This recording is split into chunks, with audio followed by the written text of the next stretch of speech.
What's going on, everybody? We're back with another episode here in Nolan's Pod. Today, gonna keep it short today. Team USA has finally got it done. That's over with. We done talking about it.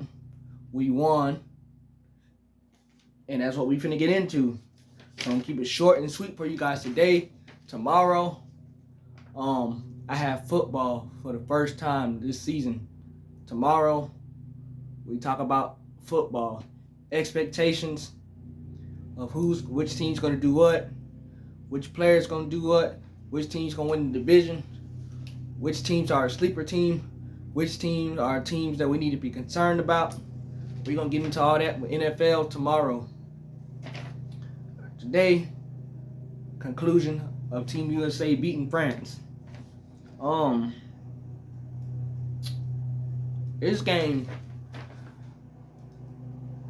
This game was competitive, just like Serbia. This game was competitive. A lot of people thought we would have it a lot more easier than what we had against Serbia. That was not the case. We were tested in this game, and if you think about it, we kind of got France kind of took us out of our element, for real. You know what I'm saying? I had been talking to you guys previously about my previous episodes about the turnovers and how we were cutting our turnovers each game. We had 17 turnovers this game. Like they were really solid. France was really solid defensively. They were really taking us out of our element. Things that we wanted to run, plays that we wanted to get into, we really couldn't get into them. We really could not get into them like we wanted to.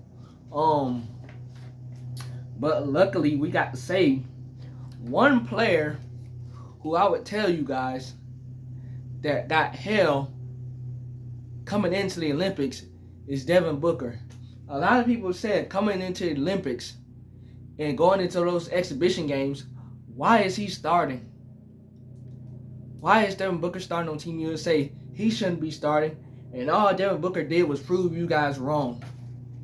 He scored, he rebounded, he assisted, he played defense. He did all the little things for us to win. He sacrificed himself for the team. He sacrificed himself for the team. And he took all that smoke from you guys about why he's starting and why they don't have people like Ant-Man starting, or why is Jason Tatum not starting. Devin Booker was the X factor. Just like when Stephen Curry was struggling, and we were saying that Stephen Curry was doing all the little things. Until these last two games, he finally turned it up. He gave us those Stephen Curry-like games. These last two games, he was doing all the little things games previously.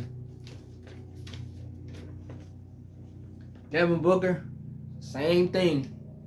He's doing all the little things and being unselfish and just being a team guy. And throughout Devin Booker's career, that's all he's gotten slandered for, like he's not a good teammate or something. No, Devin Booker he's an unselfish guy. He's a team guy. Y'all might not think so, but he proved y'all wrong. So I'm just glad that he proved the haters wrong. I'm just really happy that he proved the haters wrong. He put team first over his individual self. And he was starting for a reason. Because when we needed him, he came up big.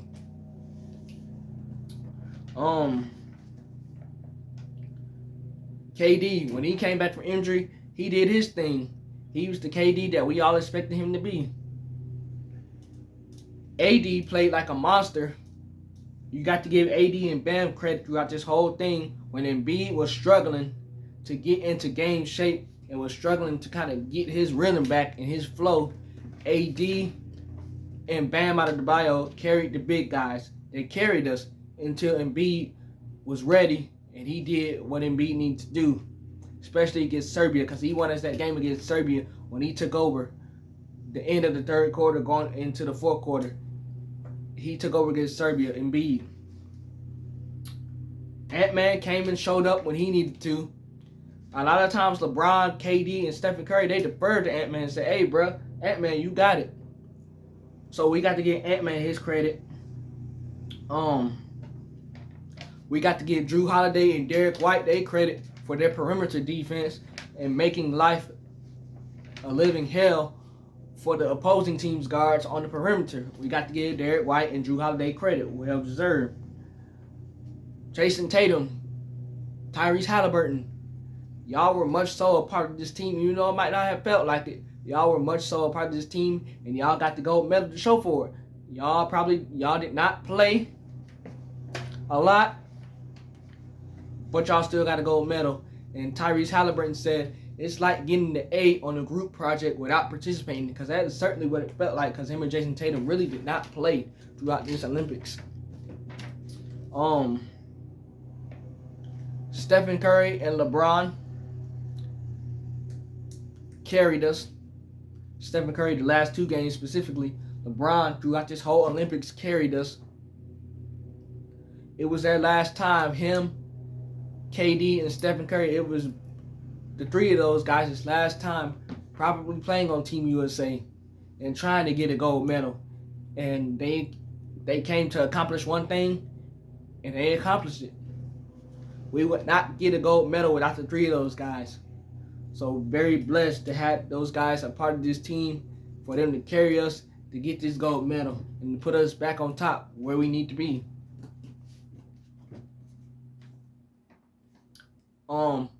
And overall, shout out to USA as a whole in the Olympics. Overall, all the other sports that went on.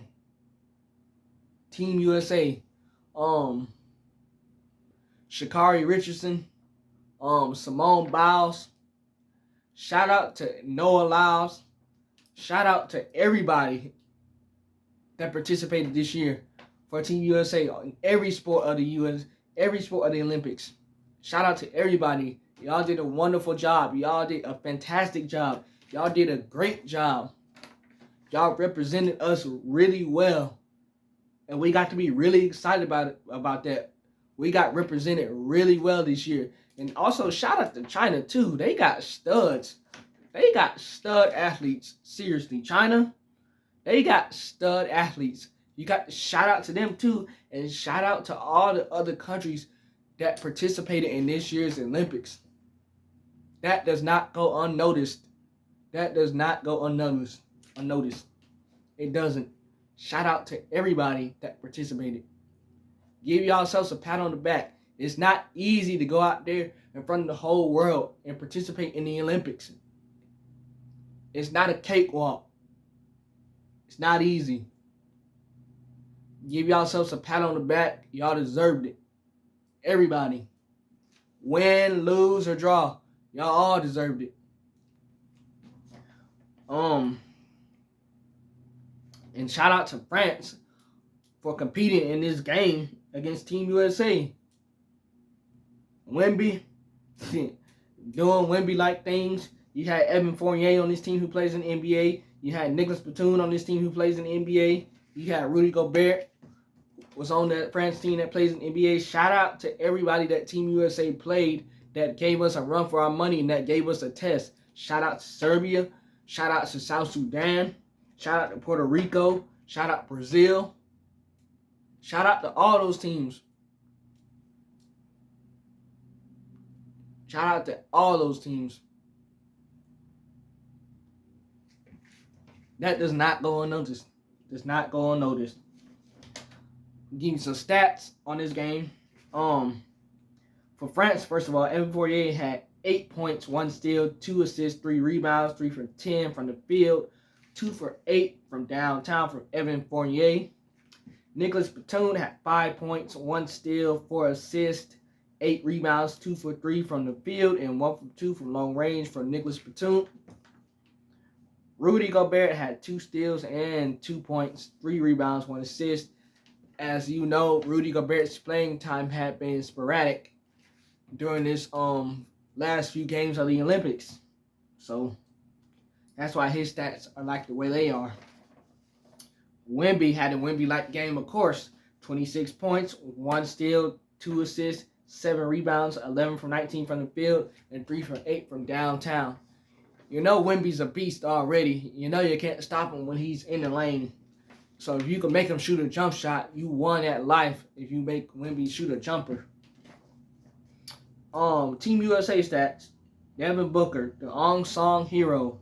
15 points, 3 assists, 6 rebounds, 6 from 10 from the field, and 2 for 5 from long range for Devin Booker, the unsung hero. Kevin Slim Reefer Durant, 15 points, 1 block, and 1 steal, 4 assists, and 4 rebounds. He was 5 from 12 from the field and 3 from 9 from long range. The MVP, LeBron, 14 points, 1 block, 2 steals, 10 assists, 6 rebounds, 6 from 10 from the field, and 1 from 2 from long range.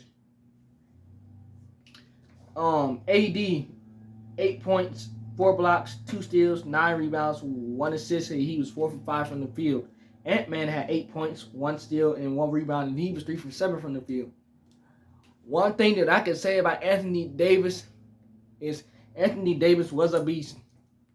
He was a beast. Not only this game, but this whole entire Olympics.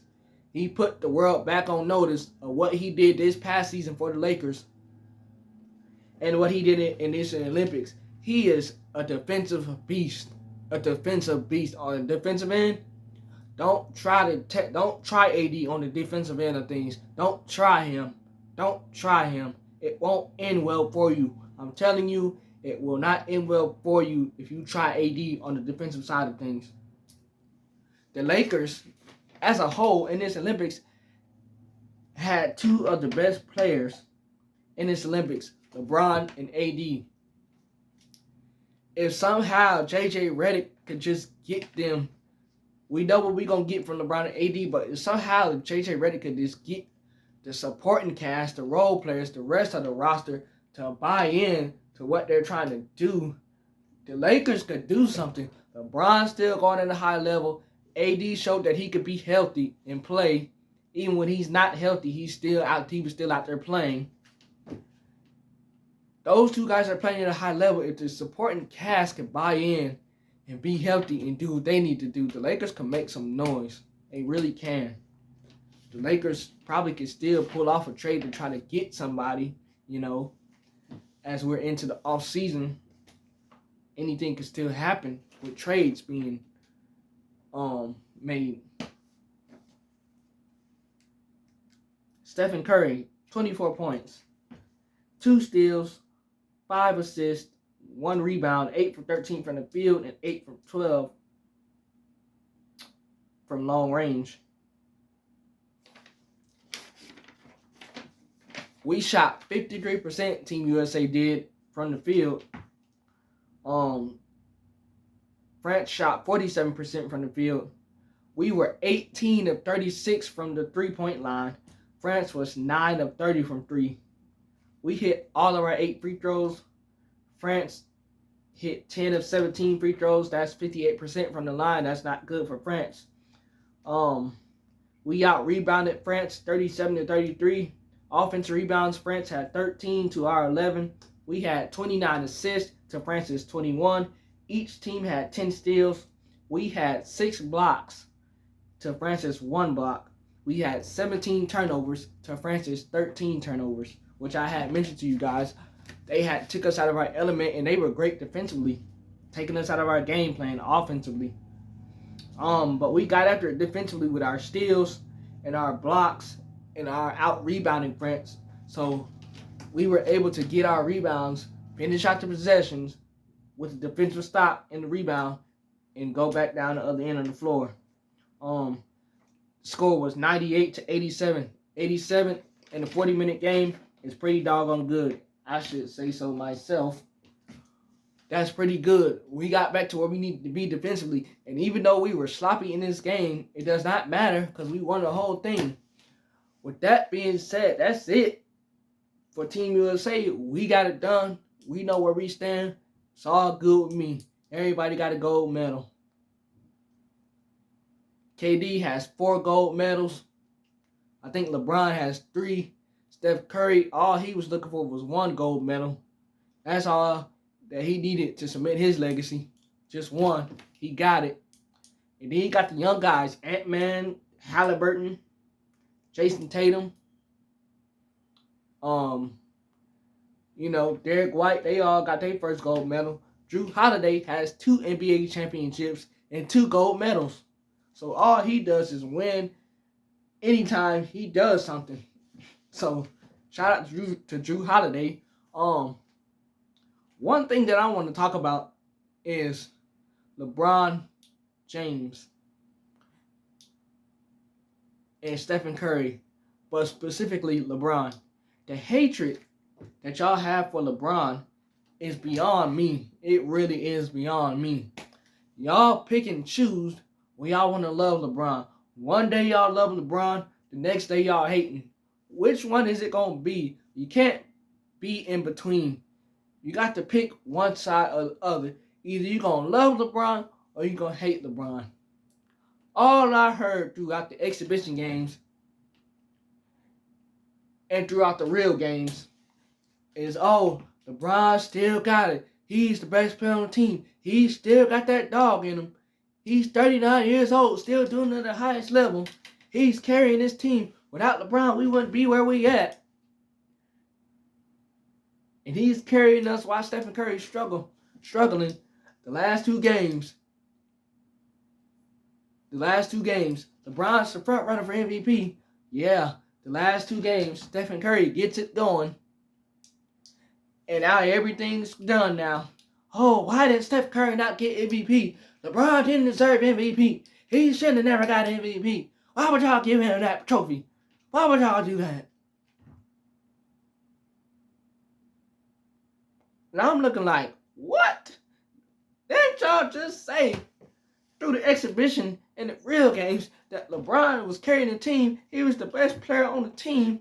And now that Steph Curry has last 2 good games, I want to say, oh, Steph Curry's the MVP. He deserved it. Why did they give LeBron that award? Why did they do that? Now y'all want to cry? Steph Curry, to his credit, he had a great game and he saved us against Serbia. This last game against France, he didn't get it going to the second half. He really didn't do anything in the first half. He didn't get it going to the second half of the game.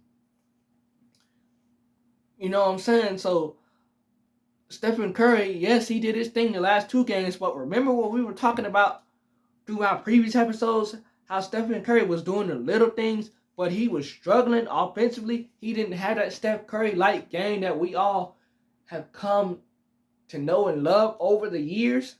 In the last 2 games, he finally breaks out and gives us that when we need it the most. But LeBron, throughout the exhibition games and throughout all the real games, he did his thing. Points, rebounds, assists, steals, played defense on Joker, the triple doubles. He locked up Joker when we needed him the most. When Embiid couldn't guard Joker, when AD couldn't handle Joker, when Bam couldn't handle Joker, they threw LeBron at Joker, and LeBron locked him up. I don't see Stephen Curry locking up Joker. I don't see that. We all glorify what happens offensively. What about defensively with LeBron guarding Joker in the second half of that game when we needed him the most? When we needed Stephen Curry the most against Serbia. He came up big, and he did save us. We needed him this last game against France. In the second half, he came up big. Well, we did need him. He hit 2 dagger threes. 2 dagger threes in the 4th quarter to put the game away. Night. That's all good. But LeBron is the reason why we won this. He's the reason why we got where we got to. If not that, we would have lost a long time ago. It don't even matter about these last 2 games. We would have lost before that if we didn't have LeBron on this team. LeBron did what LeBron James always does. Steph Curry did what Steph Curry always does. He did it the last 2 games. He wasn't doing that the games prior. He did it the last 2 games. Out of however many games that we played total, he did it the last 2 games. LeBron did it throughout the whole thing. If you're mad, oh well, so sad, too bad, whatever they say. LeBron got the MVP. We won. Get over it. Y'all hate LeBron that much that y'all rather Steph Curry got the MVP. Like, golly, I don't care who gets the MVP. Whoever gets the MVP, congratulations to you. But y'all really hate LeBron that much that now y'all want to say, oh, yeah, Stephen Curry should got the MVP just because of 2 little good games when LeBron carried us throughout the whole thing. That is beyond me. Because y'all all said, oh yeah, LeBron's the best player on the team. He still got it. He's that man at 39 years old. And now y'all want to switch up and hate him now since he got the MVP? Since they didn't give it to y'all hero Stephen Curry? Come on now. Be better. Come on now. Be better than that, y'all. Be better than that. Stop picking and choosing when y'all want to hate on somebody. That's it. I'm done. Football tomorrow.